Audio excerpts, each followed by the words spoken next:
St. Joseph's Parish. I'm Josh Nehnevaj, the seminarian assigned here for the summer, and welcome to the second edition of Saturday with the Seminarian. This Saturday, it's Saturday with the Seminarians because Deacon Michael Barbarossa, my fellow seminarian from Seattle, has just recently joined us in the rectory, and he'll be with us for about a month. And it's very exciting because he was recently ordained a deacon about a month ago. And of course, we're very fortunate here at St. Joseph's to have two permanent deacons, Deacon Tom and Deacon Scott. And to hear more about their experiences with the diaconate, Larry did an interview with them about a couple of months ago that you can find on the Facebook page. And maybe Deacon Michael can tell us a little bit about the difference between the transitional diaconate and the permanent diaconate. Thank you, Josh. So, transitional and permanent deacons actually function the exact same way sacramentally. They serve the same way at Mass. Their responsibilities and the role is the same liturgically. The main difference is simply that transitional deacons have been ordained on their path to priesthood, which means that they're living their diaconal service out of a place of preparing for a celibacy commitment. In fact, they've already made that at the time of that deacon ordination. And they're also living it out of a place of coming from 5, 6, 7 years of seminary formation. Permanent deacons, on the other hand, usually are married. They don't have to be, but they can be married, and they're living their service out of a place of marriage, family life, maybe a career outside of the church, and they bring those rich life experiences to bear on their preaching and service. Thank you, Deacon. And many of you probably remember Deacon Michael. He was here, I think, 2 summers ago now. And he'll also be introduced by Father Gary in a future Fridays with Father, or maybe it was released yesterday. Filming these out of order, just kind of the way things work around here. But in this video, I wanted to focus on, as many of you know, this video is part of a series I'm doing on the liturgy and on the Mass for the year of the Eucharist. So I wanted to focus on the deacon's role in the liturgy. So Deacon Michael, would you care to elaborate a little bit on the deacon's role in the liturgy? So the deacon's role is primarily proclamation of the word and service and charity. And so the way we see that lived out in the liturgy is the emphasis on proclaiming the gospel. As you probably notice at Mass, when a deacon is present, he is always the one to proclaim the gospel.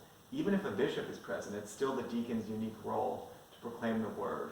And then there's also a close association of the deacon with the chalice. And so, if possible, he is a minister of the precious blood. And even the dalmatic, the outer vestment he wears, the cross pattern or the straight lines are a reminder of this, that the cross, the ultimate self-sacrifice, is closely tied with the type of service that deacon does.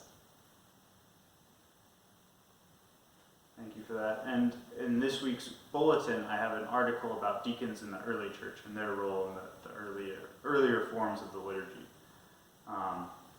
So Deacon Michael, in addition to having about a month of service as a deacon during the Mass, during that time, have you noticed your relationship with the Mass and with the Eucharist? Has that had an effect on that?